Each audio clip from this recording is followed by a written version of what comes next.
What's up, y'all? You're listening to the Eagles post-game recap. I'm Alex Miller, joined always by Robert Sesson. We're here at what's now an empty Williams-Brice Stadium. About an hour ago, it was full of happy Gamecocks because, let's be honest, Cease, South Carolina just took A&M to the woodshed in the second half in a pretty convincing 44-20 win. And, you know, A&M overcame some early struggles, actually had a lead in the second quarter, but it just totally unraveled for the Aggies there in those last two quarters. Yeah, you touched on it. Woodshed, old-fashioned whipping, whatever you wanted to do. They jumped on them really twice when they went 14-0, and then A&M come back, like I said, take the lead.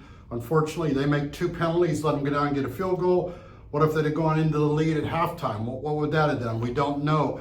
Not only that, they've taken to the woodshed because South Carolina did such a great job running, and A&M didn't, because 2 4th and 1s to me turned the tide. If they pick those up, who knows what happens, because in both instances turned around and South Carolina scored 10 points off those two failures on 4th and 1. So pretty easy to say what is, and Elko and anybody says it, this is a line of scrimmage league, and tonight South Carolina won a line of scrimmage. Yeah, South Carolina, 286 rushing yards. That's by far a season worst for the Aggies. And look, there had been early indications in the season that A&M had struggled against the run. Notre Dame ran pretty well against A&M. But, you know, A&M had kind of started to figure some of those things out. But Elko alluded it after the game that, you know, missed tackles was something that A&M kind of been skating by during this 7-game winning streak. And that and the penalties really caught up to the Aggies in a bad way tonight. And, South Carolina came into the game, they'd allowed 32 sacks on the season. That's the second worst in the country.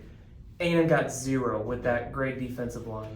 But if they'd have tackled him in first contact, they'd have had probably 4 or 5. The fact that Sellers bounced off those guys was amazing, because as much as you want to criticize A&M, if it was reversed, you'd give A&M all the credit. You got to give South Carolina credit because they took A&M and beat them at their own game, because they were very physical. A&M wasn't. They were able to rush up the middle, and they got outside. A few of those plays, you wonder, where's the defense?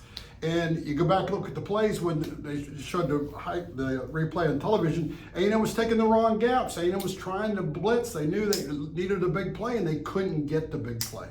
And, you know, it just seems overshadowed the fact that A&M started Marcel Reed at quarterback. They lose Le'Veon Moss in the first half. We'll get to that in a second. Yeah, so Marcel Reed last week, he's the magic man. He's the hero, and A&M's just throttling of LSU in the second half. Kind of wondering all week who A&M was going to go with. And then after the game, Reed says that Elko told him on Thursday he'd be the starter. ABC reported that Wegman wasn't even part of the game plan today.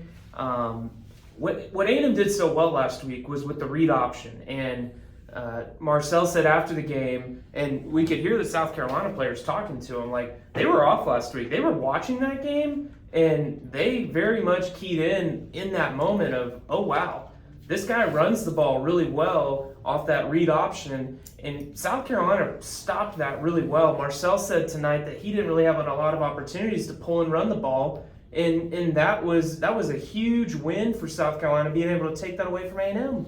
But it also goes back because they pushed the line of scrimmage back. A&M was not getting any pushes, and you can't go wide if you're not getting any pushes. And let's be honest, they've lost now the center and a guard from the original starting lineup against Notre Dame that lost the ball game. So I don't care. You can't keep losing players. In the SEC, I know it's next man up, but the next man is second for a reason.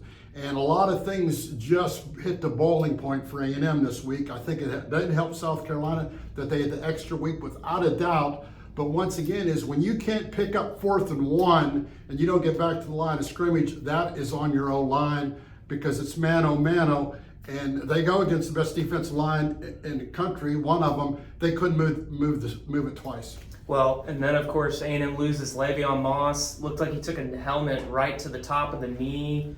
Couldn't even put weight on his right leg. He was carted off the field after the first quarter ended. Elko said, we'll see. It looked pretty bad initially. He doesn't think it's as bad as what it initially looked like, but it was very evident he was not going to return to the game, and his immediate future is unclear of when he might be available again. If he's out for the season, potentially, we'll have to wait and see about that. But how much of the dynamics maybe changed? And, A&M had a couple of 4th and 1s that, he went in there and didn't get. Well, Amari Daniels is a good runner, but now I knew this was going to be the toughest road game. A&M had won at Florida, and they'd won at Mississippi State. Much better team, much better environment. So I wanted to see what they would do. I thought it was a big game for them in a lot of reasons. And you'd like to think that Moss would have picked up those 4th and 1s, but once again, if there's no hole there, and on the second one, Daniels was tricked before he even got back to the line. Mm-hmm. So, because Williams busted in. So it's hard to say because South Carolina earned this win. And to me, it still was a team loss by A&M, just the way they won all those games. They overcome the penalties. They couldn't overcome it. They weren't good enough to overcome the mistakes on both sides. And the missed tackles were just unbelievable, but that's how bad South Carolina also, I feel, wanted it. And A&M wasn't as sharp. I hate to say it, they're all human. They've been winning 7 games. It's easy to get cocky and say, hey, we're pretty good. And they were, but they weren't tonight. 3 quotes that really summed it up. Elko said A&M didn't do anything that they should have to win the football game. Marcel Reed said teams play tough, and South Carolina played tougher than A&M. And Torian York said sloppy football will get you sloppy results, and that about summed it up to me. South Carolina was a team that was this close to beating LSU and Alabama. Like that's not a bad football team. They had their deficiencies, but South Carolina is pretty good, and they're really close to being right there at 7-1 with A&M. But I guess looking forward, Cease, it's kind of interesting, and I know you stay up in the press box to get your column done. But just talking with Elko and Torian York after the game, obviously very frustrated, but they're very clear. A&M still got plenty to play for down the stretch of the season, but they sure do got a lot to correct in not a lot of time. Well, yeah, because now the film, everybody's going to do it. And you can't keep putting the next man up because the next man up is not as good as the guy that left a lot of times. So that's a problem right there. And you get back how much Sellers, he came in this game being sacked 25 times, 4 fumbles lost, 4 interceptions. He has no turnovers because A&M didn't make him do that. And it's all back to A&M. And once again, they could easily, they could win their next 3 games because they'd be at home for 2 of them. But now there's no guarantee you're going to win at Auburn as bad as they are. If you play like that, you can't play like that because I thought the crowd did hurt them when it started out. I thought A&M wasn't ready to play. When they come out, when it's 14-0, there was a few missed tackles, but A&M didn't look ready.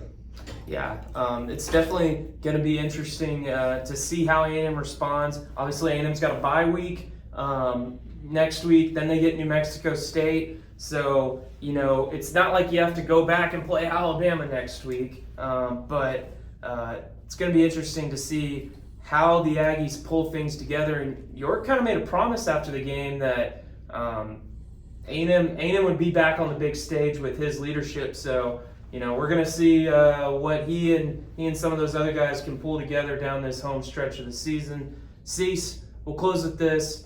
You're about to go start your grades column. What's your initial take on what you might grade A&M's overall performance? Don't think you want to take it home and show your parents. It's one of those grades because not a lot of good things can come out of this because they didn't even lose in a lot of places. Even first punt by Tyler White was 39 yards. He hit it off his foot. I mean, it was that kind of night. Everything almost went wrong for A&M. And that's going to happen. It was a team effort. It was just not a good team effort. So a lot of D students tonight. Well, we got plenty to write, and we got an early flight to catch. Be sure to check theeagle.com for all of our coverage on A&M's game against South Carolina. We'll be next week breaking down more Aggie football at the Eagle.